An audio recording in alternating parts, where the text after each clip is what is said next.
Welcome to the Sound of Ideas from IdeaStream Public Media. I'm Stephanie Haney. Thank you for being with us. Ohio's property taxes generate about $24 billion each year, helping pay for things like public schools, parks, and police departments, among many other local services. But homeowners have been feeling pinched lately as some counties have seen double-digit increases in property valuations, leading to higher taxes for some. That has led to calls for reform, with one group hoping to eliminate property taxes entirely, with eyes now on the 2027 ballot after failing to get a constitutional amendment proposal on this November's ballot. IdeaStream Public Media has been going to public libraries and community events this summer all across Northeast Ohio to learn about the issues that are driving people to vote. And we've heard over and over again that property taxes are a key issue at the top of voters' minds. That's why our newsroom recently took a week-long deep dive into the issue called IdeaStream Explores Property Taxes. Today, we're going to highlight some of that reporting. We'll learn about legislative reform efforts, how property taxes impact Ohio's farmers, and what would happen if funding for important resources like libraries and parks changed. That's coming your way on this special edition of The Sound of Ideas. First, we'll learn more about the controversial movement to eliminate property taxes in the state. Here's State House News Bureau Chief Karen Kasler. It's a sunny Saturday morning in the parking lot of a shut-down TGI Fridays restaurant off I-70 in Reynoldsburg. Sue Mazzarini is under a tent that threatens to blow away in the breeze, armed with pens and plenty of petitions for people to sign. Trent Martin of Grove City in Franklin County did. I signed because, there's just no control at all over the property taxes. They just keep increasing. Since I bought my house 10 years ago, my property taxes have went up over $600 a month. So, there's just no control over, how long it'll be. I'm retired, so there's no control over how long it'll be until I won't be able to afford to keep my house. So did Kelly Nichols, who lives nearby in Fairfield County. I'm frustrated. I mean, they just reassessed my property last year, and then in Pickerington they tried to raise another 1% sales tax to, again, fund the schools, and that got voted down.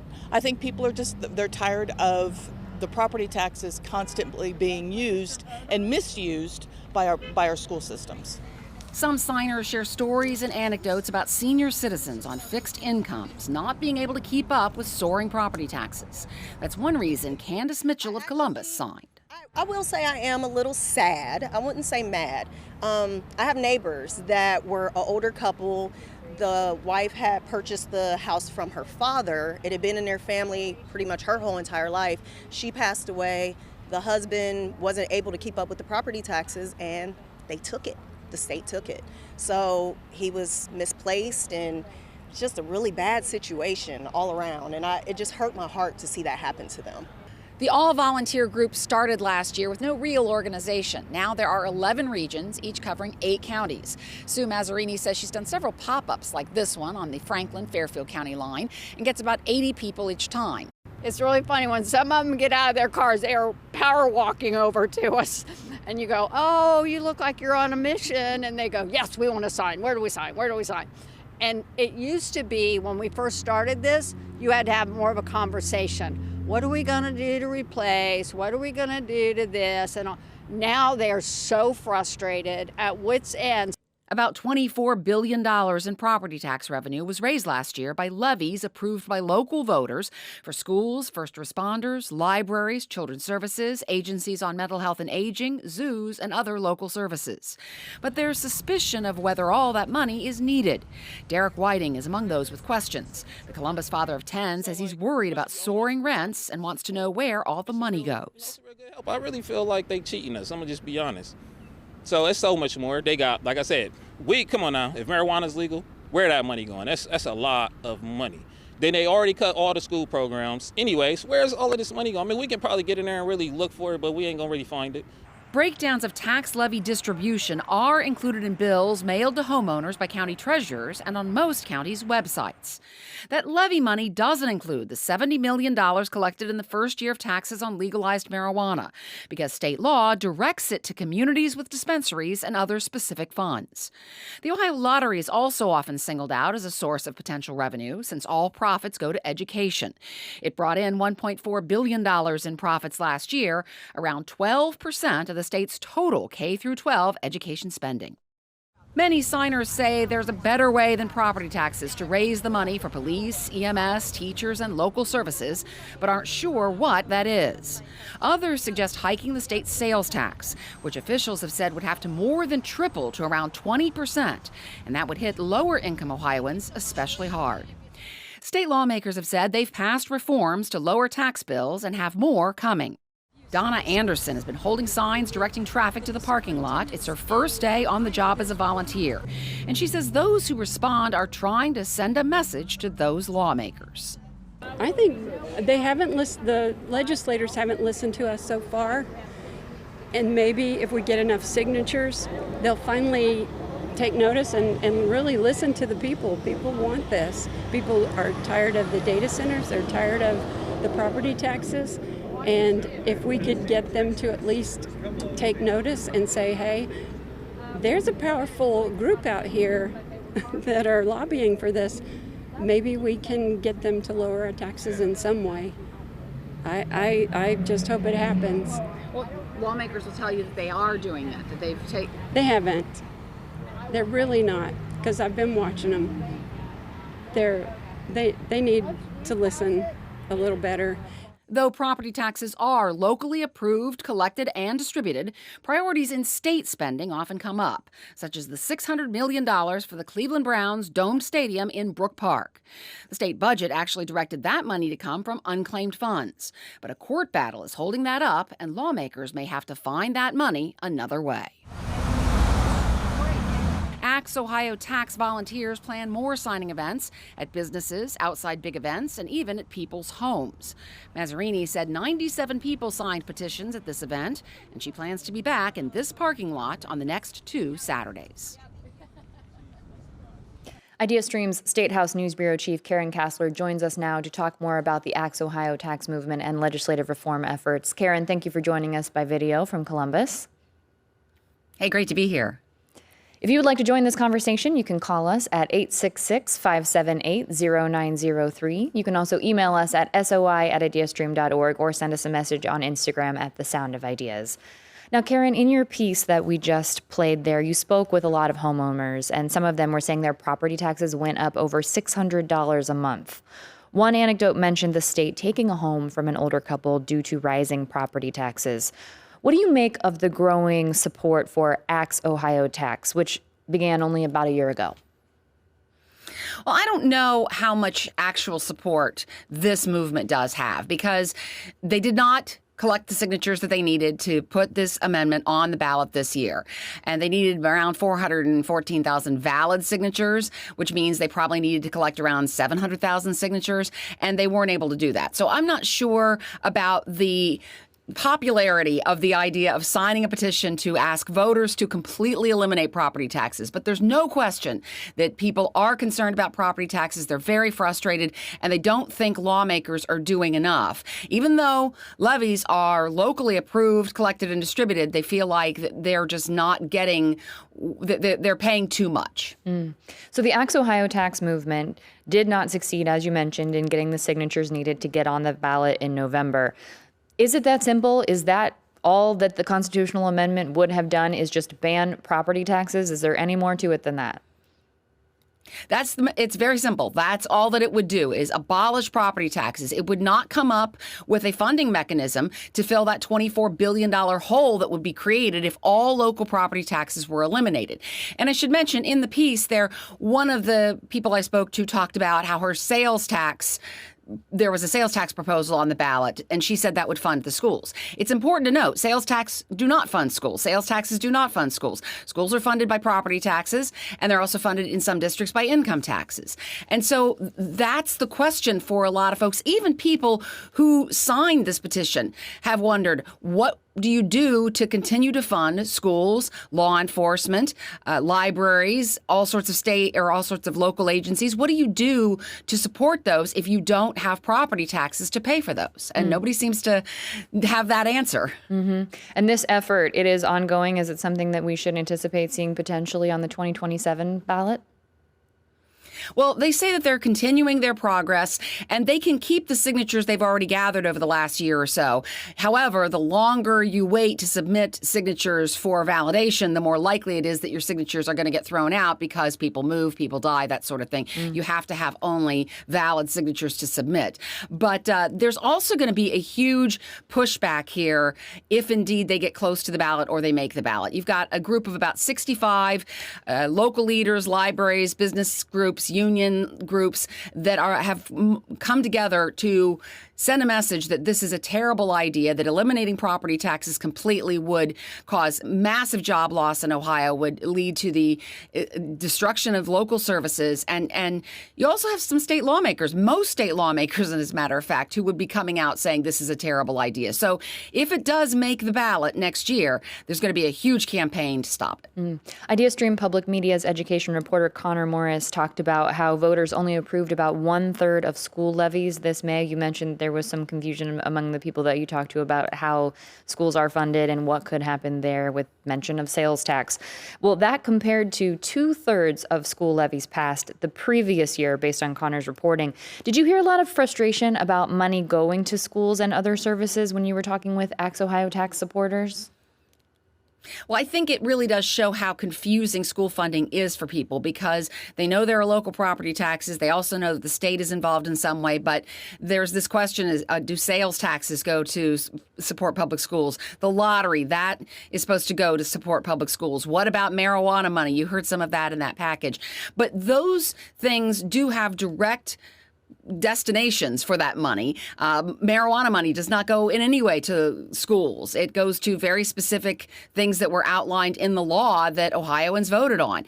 And when it comes to property tax levies, I talked to some school leaders after this last round of levies in May, and they say that 75% of the renewal levies on the ballot passed, which is consistent with what they've seen. That renewal levies pass 75 to 80% of the time. New funding requests are the ones that fail quite often. They fail 70 to 80% of the time. So school officials are not terribly concerned about the numbers that they saw in May because they say it's consistent, but obviously school leaders are concerned about the property tax question and what's going to happen long term. And these are people that also live in communities with all of us. And so they pay property taxes just like we do. So obviously they're concerned on a personal level as well.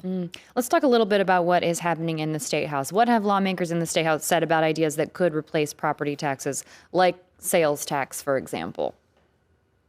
Well, nobody's talking about replacing property taxes totally because of that $24 billion hole that it would create. So we haven't heard any lawmakers. I think there's been one bill that might suggest eliminating property taxes, but a lot of lawmakers who came in saying this is a good idea are really kind of pulling back on that because of the impact it would have on local services.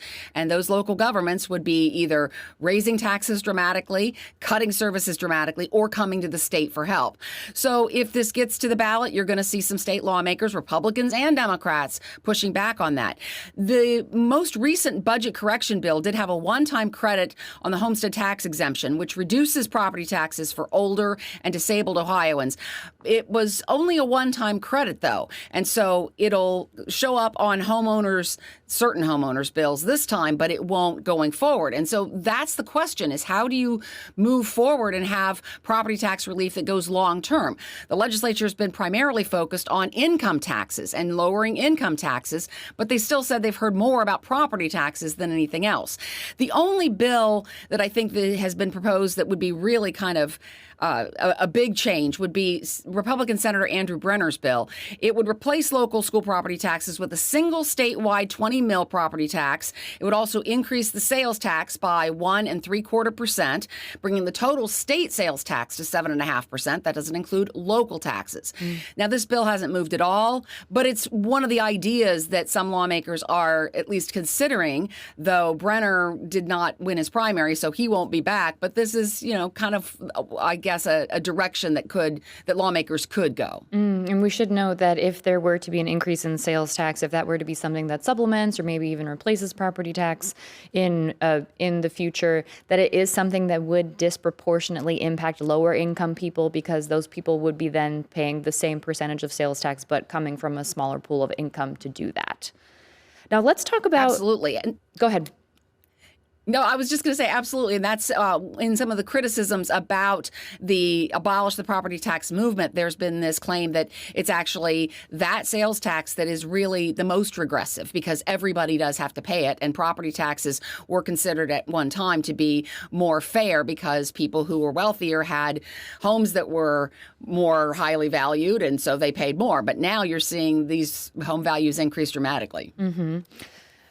Some of the volunteers that were talking about raising signatures were saying this was a way to get lawmakers to pay attention, and they didn't feel heard, these people from the Axe Ohio tax movement, and then pushed back when you did mention that there were steps that were being taken at the State House. Can you talk more about what lawmakers say about their continuing efforts? I know you just mentioned some of the things that are happening there, but is this something that they are kind of satisfied with what they've done, or is there more work to come here from the lawmakers? Well, both. They're satisfied with what they've done because they say that they've done billions of dollars in property tax relief, but they say that there's more work ahead. We do have a session that will start sometime after the election, the lame duck session, where property taxes could be a big issue, especially as lawmakers look to election results and see how the campaigns have addressed property taxes. And frankly, whoever wins the governor's race will have a role in this as well. But lawmakers say that they've passed bills that cap the growth of property taxes, change the way property tax formula can be applied. But you've got homeowners, including some that were in the story that I put up here, that say that they just haven't seen it. They don't feel like lawmakers have truly listened. And I don't know exactly what they're looking for from state lawmakers in terms of property tax relief, but they're not getting it. And so that leads some to say, well, let's just burn the whole thing down and abolish property taxes entirely. But doing that, we'd be the only state that would have ever done that. And it would really leave devastation for those local services as they try to figure out how they would continue to operate, how you would continue to have police and fire in your communities and EMS, how you would continue to have public schools, libraries, other entities. How would those things keep funded? And again, the whole idea of a sales tax going up dramatically, some people say that they're okay with that, but that's a big, huge increase. It would put us, I think, the highest sales tax in the country, or at least one of them, and it would really ruin the economy for communities that were on the borders in Ohio because people would just go across the border to do their shopping. If you're just joining us here on The Sound of Ideas, we are talking about property taxes on the heels of our newsroom-wide coverage on property taxes. The number to call if you want to be a part of the conversation is 866-578-0903. You can also email us at soi@ideastream.org or send us a message on Instagram at The Sound of Ideas. We have a call now from Thomas in Parma Heights. Thomas, welcome to The Sound of Ideas. Please go ahead. Good morning, and thank you for this series. I've been following it carefully, and you've done a good job. I'm a retired government teacher, and I got to keep this short, but I want to refocus. And I think what I would say is, think of the song, "We're Looking for Love in All the Wrong Places." When I was a government teacher, I taught federalism, which means that it was the relationship between the local, the state, and the federal government. And so I think that the $1 trillion war budget is something we could look at. That's in the news all the time now. And a guy named Seymour Melman in the 80s wrote a book called The Permanent War Economy. And he made the point, if we brought the money home from the wars, we could fund public services. So you can't solve this today, but I want you to think about it and do a future program on this. The money is there. It's in the federal budget, in the war economy, and in the $1 trillion war budget. If just a fraction of that money came home, we wouldn't be talking about property taxes. We would be funding the schools very well. So that's what I want the people who have been doing this wonderful program to expand to federalism. And the elephant in the room is the $1 trillion war budget. Thank you. Thank you for the comment, Thomas in Parma Heights. We appreciate it very much. Karen, as we wrap things up here, I want to ask you what we can expect from the candidates for governor. Both of them released ideas for property tax reform if they were to win, Dr. Amy Acton and Vivek Ramaswamy. So what can you tell us about that? Well, I do want to address one of Thomas's points here in that it shows how important state and local elections are, because while he's absolutely right that the federal budget for the Defense Department is enormous and that money arguably could be used in different ways, but it's really that property taxes and those who are deciding on them are elected at the state and local level. So I always remind people that your state and local government is much more in touch with you and your needs and your daily concerns than the federal government typically is. But what we've heard from Republican Vivek Ramaswamy and Democrat Amy Acton, they've talked a little bit about property taxes. I mean, Ramaswamy started his campaign on day one saying he was going to eliminate property taxes. He's rolled that back a bit, saying now he wants to roll back property taxes to pre-pandemic levels. But he really hasn't been very clear about what that means and how he would accomplish that, what kind of changes would have to happen.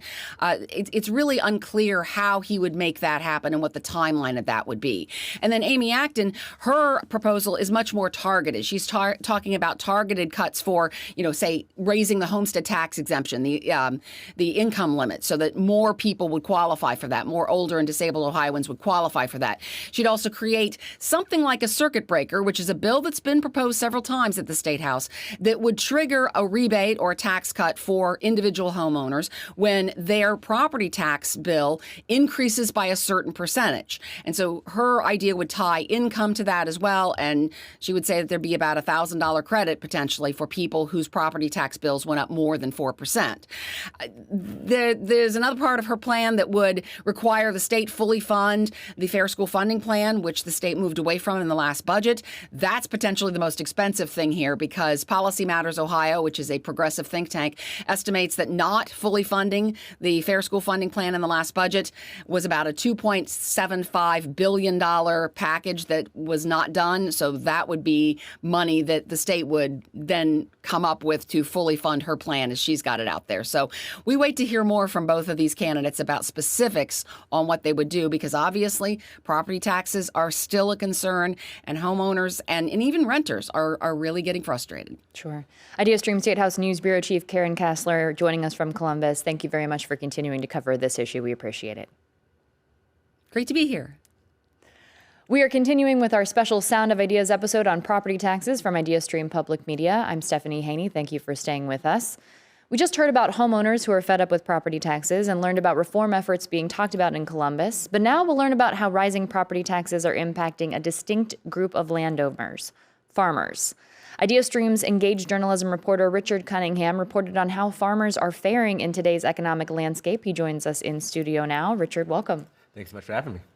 Also, we have Bill Patterson, a name most people in Northeast Ohio should very well know, co-owner of the famous Patterson Farms and president of the Ohio Farm Bureau. Bill, welcome. Thanks, Stephanie. Thanks for having me. If you would like to be a part of this conversation about property taxes and farming, you can call us at 866-578-0903. You can also email us at soi@ideastream.org, or you can message us on Instagram at The Sound of Ideas. Now, Bill, you are the sixth generation of a 7-generation farm in Geauga County. You also represent farmers across the state as president of the Ohio Farm Bureau, as we just mentioned. This is a tough time for farmers financially. Can you tell us, tariffs are a factor that's been at play in your industry? Yeah, we have several headwinds in agriculture right now. And one of the things Farm Bureau is looking at is making sure that the farm economy, the agricultural economy, and rural Ohio economy stay strong, because the only way to keep people farming, keep people fed, is to make sure that the farm economy is strong. And so there are several headwinds. There's high input costs. That has in part to do with the war with Iran, the tariffs, as well as residual from the last number of years where there was already heavy pressure on those inputs.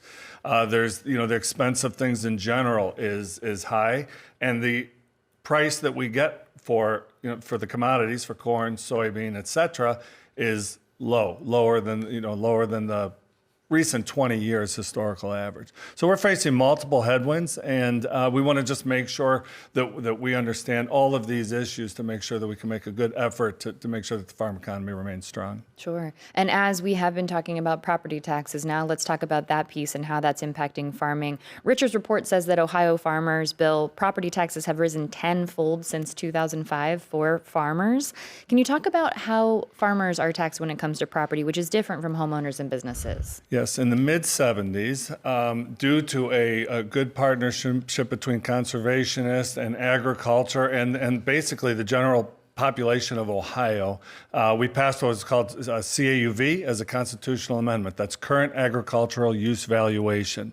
It's probably the single most significant tool that agriculture and Ohio has to create and retain farmland and green space as a whole. And what that does is it values farmland for what the farmland produces. So it utilizes the price of corn, the price of soybeans. It utilizes the input costs, so when there's rising input costs.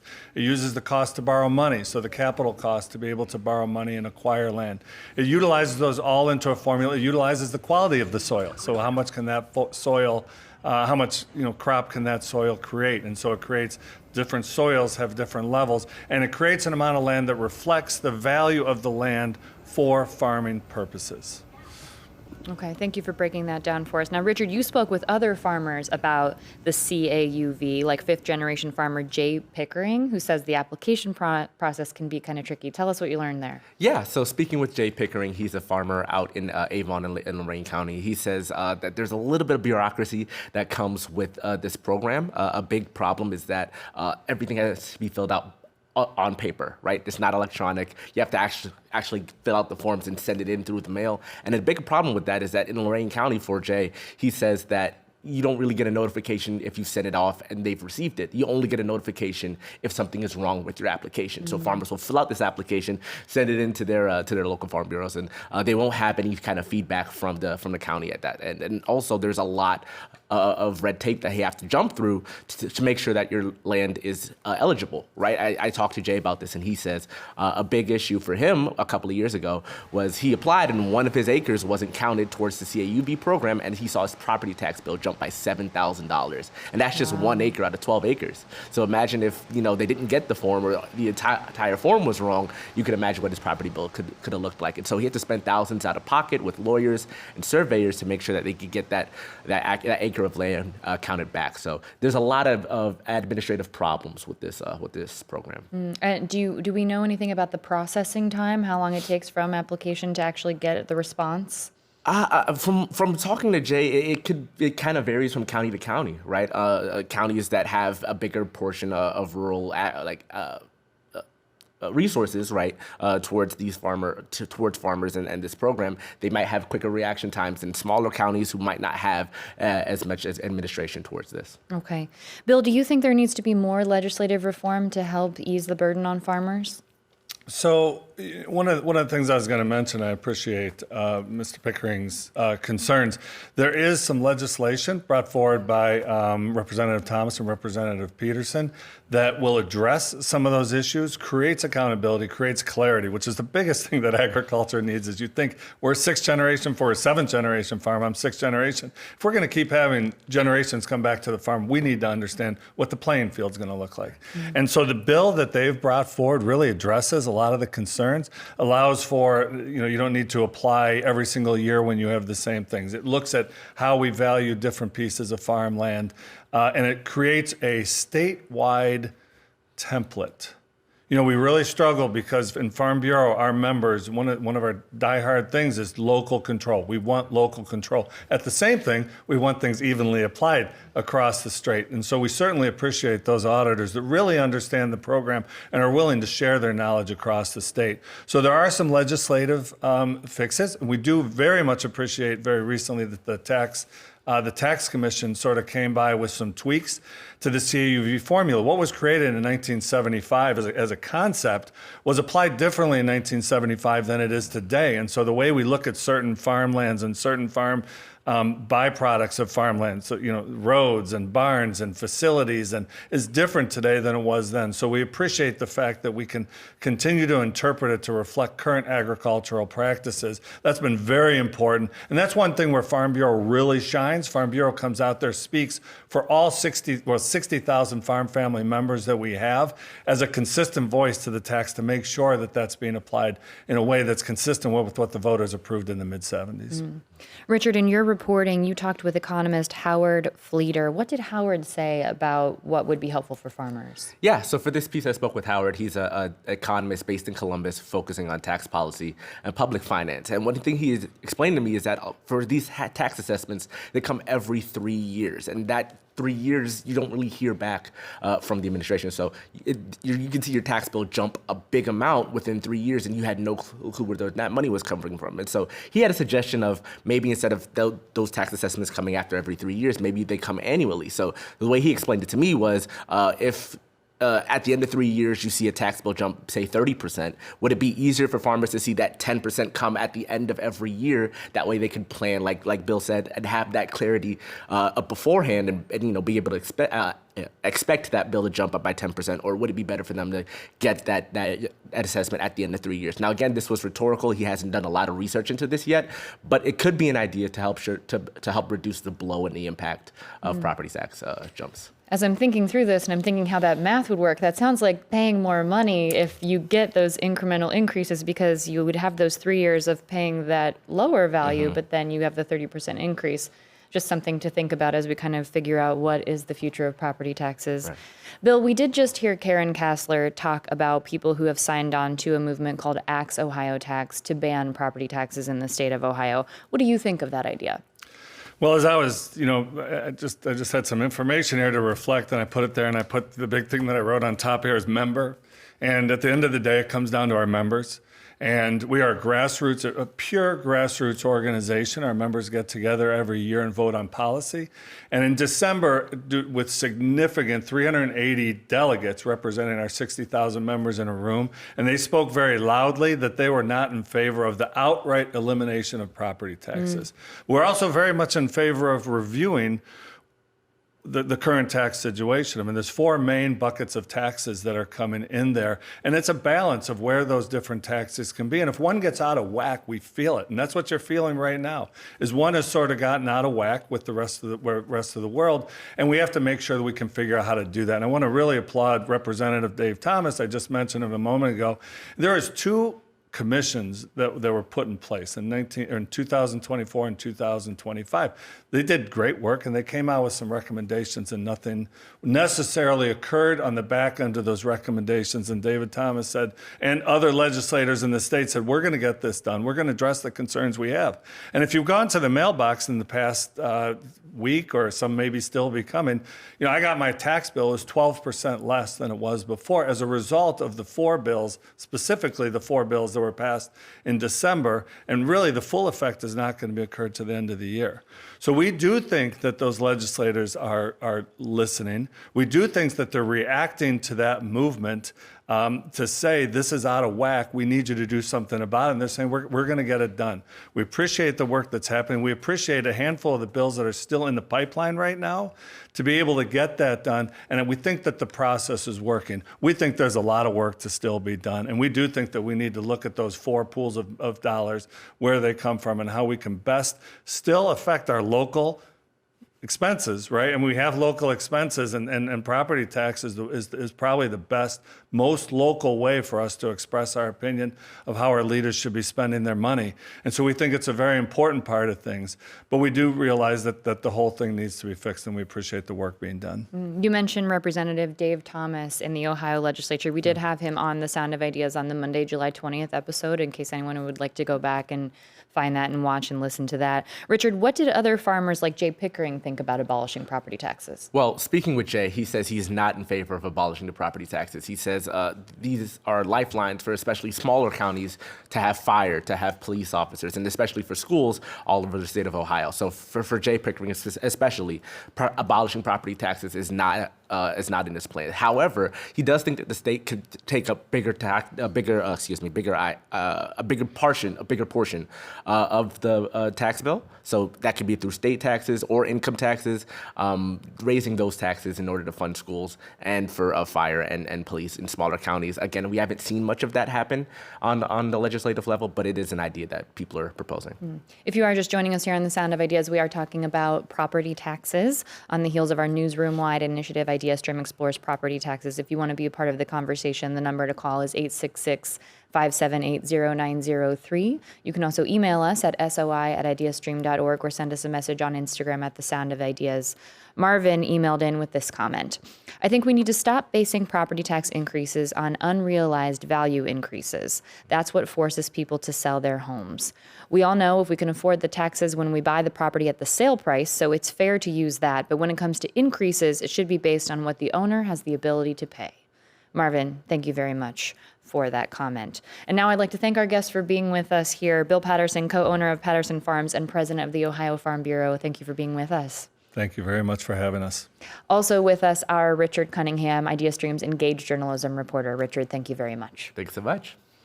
We're closing out our Sound of Ideas special on property taxes from IdeaStream Public Media. I'm Stephanie Haney. Thank you for staying with us. Today, we've learned about the landowners who are being affected by property tax hikes and people who want to see reform or even abolishment, but that could be devastating to the vast public services that rely on property taxes to fund their operations, including schools, parks, local governments, and libraries. Libraries these days provide much more than book rentals. They provide career training, free food support, and internet for communities without access. IdeaStream Public Media's senior arts and culture reporter, Kabir Bhatia, has more. Right now I'm on the steps of the main branch Cleveland Public Library downtown. This is a great spot to come out and sit when I want to eat or when I want to introduce a new segment. But what do you think would happen if right in the middle of my meal, I just lost half my sandwich? That's what Ohio's libraries have been wondering lately. The Cleveland library system gets about 55% of its revenue from local property taxes. Ask around, and that's about the same take as other library systems in Northeast Ohio. One of the most disconcerting aspects of that proposition is the lack of any alternate funding source. In Medina County, the library system has 6 branches and an annual circulation of about 3 million items. The talk of eliminating property taxes is alarming for Medina Library Executive Director Julianne Beadle.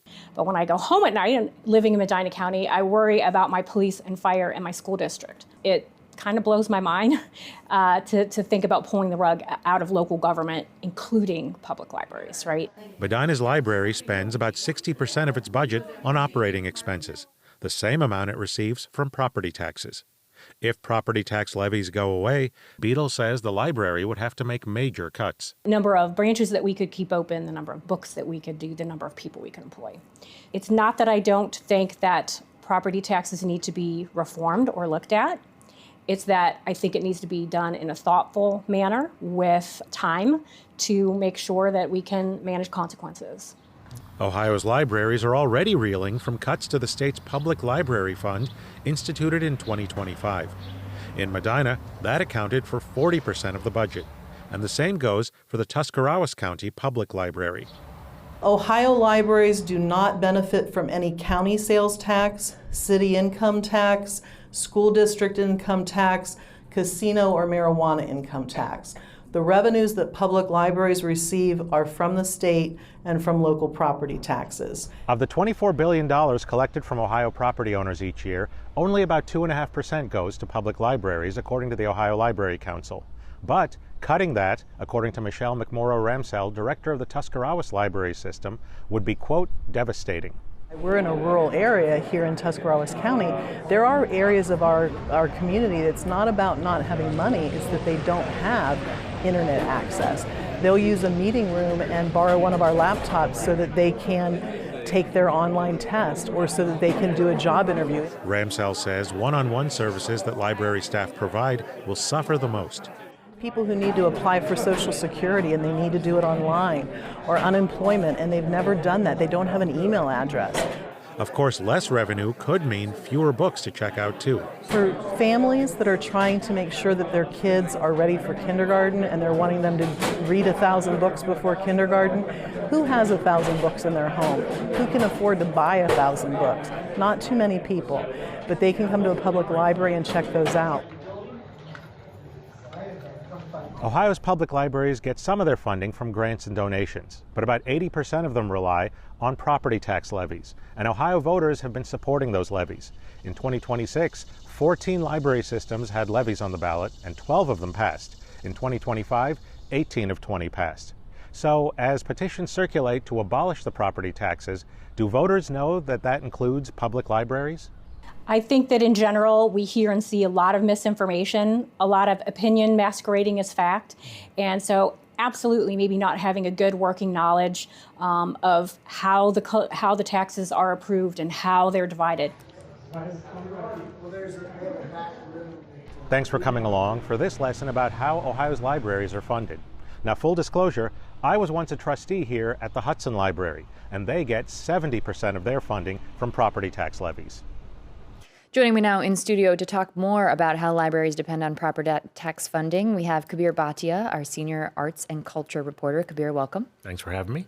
And here to talk about the funding that parks rely on, we have Zaria Johnson, our environmental reporter. Zaria. Good morning. Thanks for being here.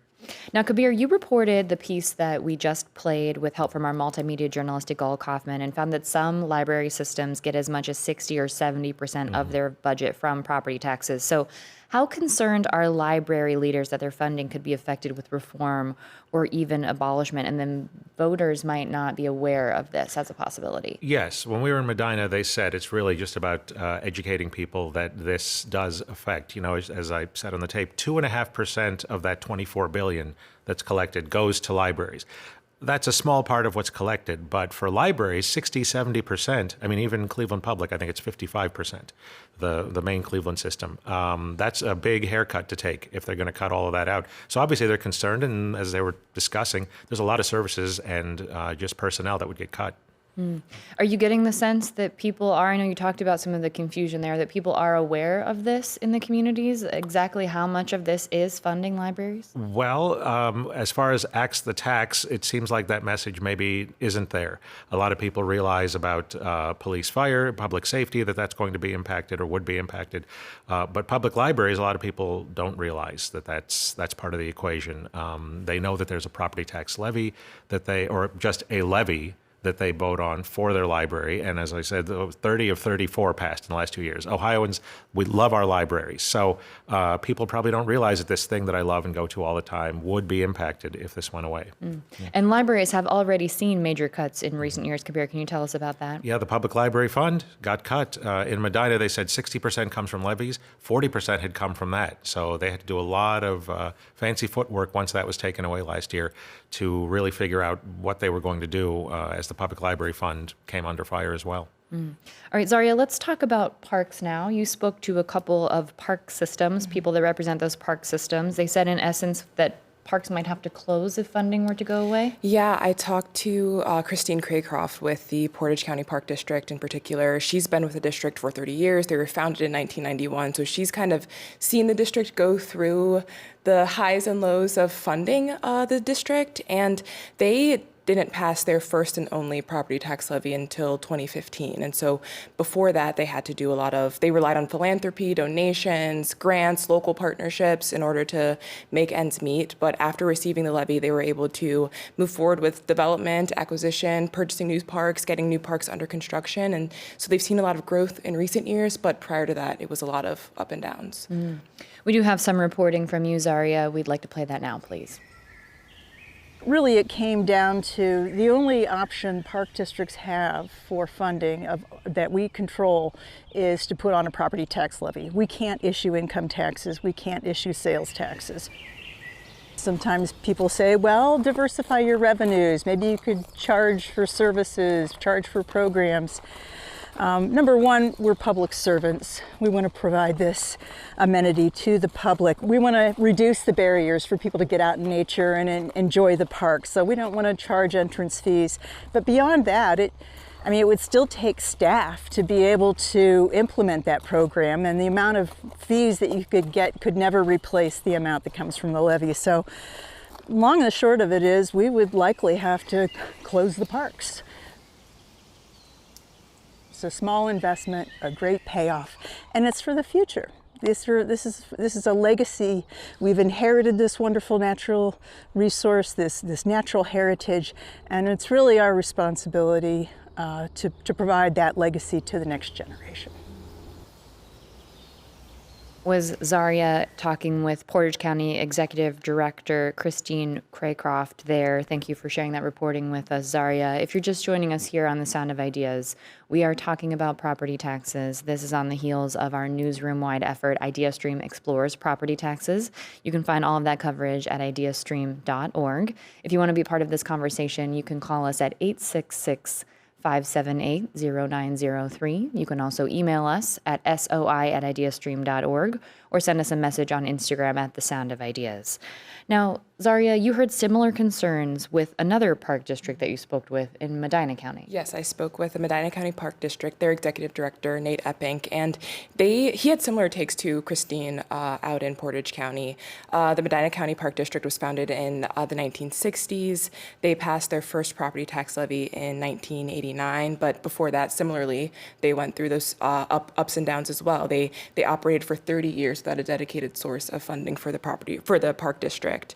So they had to rely on donations, they had to rely on philanthropy. They had a couple sites that were donated to the park that they were later able to build on and develop. But after receiving the property tax levy, they were able to hire more staff, develop more parks, acquire more land. So now they have 24 parks in total, 9,000 acres, more than 40 employees. They do programming at the parks. And I was able to meet Nate out at a new park that opened last year.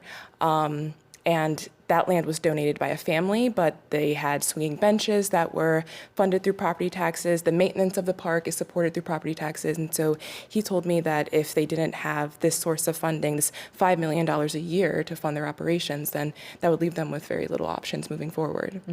We have some more reporting from you, Zaria, now. There's always somebody here, exploring the river, just sitting and watching the sounds of the river, the sounds of the wind in the trees. We're able to do great things with help from nonprofits, from community members, from businesses, from landowners, but it's the property tax that keeps us going day to day. So 68% of my property taxes go to the schools, go to my school district where my kids attend. 14% goes to the county, 14% goes to the township. That's access to 24 parks and growing, 60 different trails, free programs, educational opportunities, and knowing that more than 9,000 acres are protected in perpetuity. But if property taxes were to go away, we don't have enough to sustain the park district for an entire 12-month period. That's not poor planning. That's just how we're organized. If you're just joining us here on The Sound of Ideas, we are talking about property taxes as the capstone to our week-long newsroom-wide project, IdeaStream Explores Property Taxes. If you want to be a part of this conversation, you can call 866-578-0903. You can also email us at soi@ideastream.org or send us a message on Instagram at The Sound of Ideas. We have an email now in from Jeff in Chagrin Falls. Jeff writes, another important point to discuss is the importance of local organizations being transparent and thoughtful about the need and what they have the need for when they have a levy request. It's frustrating when schools, park systems, and libraries submit, quote, trust us levies that bank on goodwill instead of demonstrating an actual need. Jeff goes on to say, while the need may be real and important, people are hypersensitive to their budgets these days, and they need to trust that the local organization is being a good steward of their dollars. Jeff in Chagrin Falls, thank you for sharing that with us. Now, Kabir, as you mentioned in your reporting, you found library levies are actually very popular. Can you elaborate on that for us a bit? Yes, so 30 of 34 passed over the last 2 years. Numbers before that are pretty much in line with that. School levies, I know, are a completely different animal. I think you were speaking earlier about Connor, and he said that, what is it, a third of school levies pass? Library levies pass at a much higher rate because they, unlike the schools, which maybe only impacts parents as far as voters who have kids in the schools, libraries potentially impact all age groups, kids who come in, seniors who come in, people who are job searching, people who just want a good book to take to the beach. So I think that's probably the primary reason that they've ended up being more popular over the years. And I'm talking decades as far as getting them passed and things. What the gentleman referred to in the email as far as trust us levies, I think people realize libraries they need to buy materials, they need to buy equipment, if people are coming in to use computers, internet, that sort of thing. And certainly they have personnel, one-on-one services. I mean, how many times have you gone in there and said, let me just go up and ask them because the computer is not giving me the information I need. I can't find the card catalog, something like that. So I think that's the reason why they have proven popular. Now, we were at the Maple Heights Library as part of this whole project, the Listen, Engage, Vote. And we talked to a number of folks, most of them of shall we say, the grandparent age, and almost to a person, whether they lived in Maple Heights or somewhere nearby, were saying that they are concerned about property taxes as far as being able to stay in their homes. Their homes are probably paid for at this point, and the issue of having to keep up with property taxes was a problem. One lady who was in her 80s said she has a family member who has to help her out now with property taxes, and she's looking for work in her 80s, going back to work. But she was there at the library. She loves her library, and she wasn't aware that that's what's going to be happening. So that might be the education component that I was discussing earlier with that they spoke about in Medina, getting people aware of not just the property tax connection to libraries, but the portion of their budget that would be impacted, and also what they're going to be using that money for. We did get an email now in as well from Hanson, and Hanson writes, the focus on property taxes and affordability is misplaced. It should be on income inadequacy. Hanson, thank you for that comment. That might be something that might have come up for that 80-something-year-old woman who is now seeking work. Yeah, she said she didn't want to be identified in the story because she doesn't want her name out there since she is a job seeker. And she's so attuned to libraries. She said, I'm coming here at this time of day because the one that's closer to my house, I think she lived in Garfield, the handicapped spots that are close to the door get taken early, and it's tough to get up the hill. So I come here if it's later in the day. I mean, that's how much she loves her library. But then you hear this story that she's been in her house, I think she said 14 years, and property taxes are becoming an issue. So it is, as the email said, it's a delicate balance. Mm-hmm.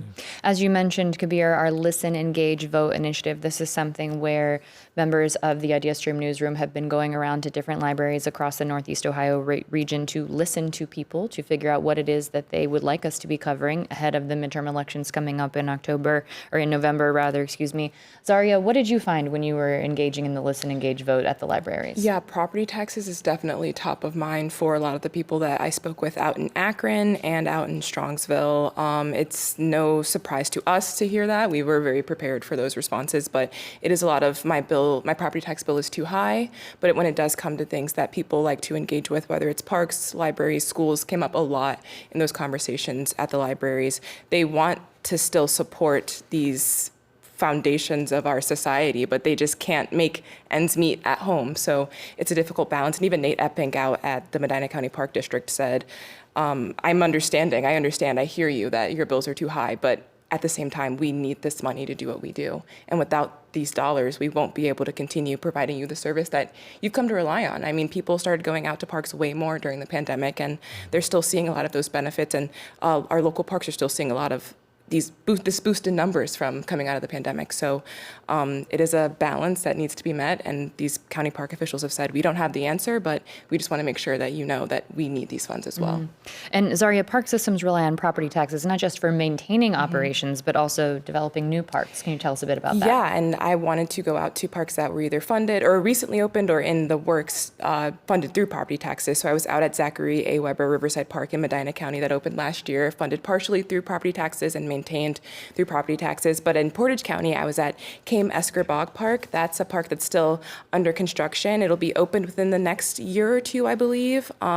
That's been the development of that site has been funded entirely through property taxes. About 10 minutes outside of Kent, 215 acres. It'll have the first flushing toilets at all the parks in the Portage County Park District, which seems small, but residents have been asking for it for a while, and because of property taxes, they're finally able to deliver on it at this point. So, yeah, that's the evidence. It's not a trust us. This is what we're doing. Okay, there we go. Thank you for that. I want to thank my colleagues here, IdeaStream reporter Kabir Bhatia. Thanks for being with us. Yes. And also Zaria Johnson. Thank you very much. Thanks for having me. And that puts a pin in our IdeaStream Explores Property Taxes series. You can find all of the reporting by going to our website, ideastream.org. If you missed any part of today's show, you can hear a rebroadcast tonight at 9 on 89.7 WKSU. You can also find every episode of The Sound of Ideas wherever you get your podcasts and on the IdeaStream Public Media YouTube page. You can watch the television version of this special Thursday night at 7:30 on WVIZ PBS. To get the last word on today's topics, you can email us at soi@ideastream.org. You can also find us on Instagram. We're at the Sound of Ideas. I'm Stephanie Haney. Thank you for keeping the conversation going. We'll see you back here next time on The Sound of Ideas.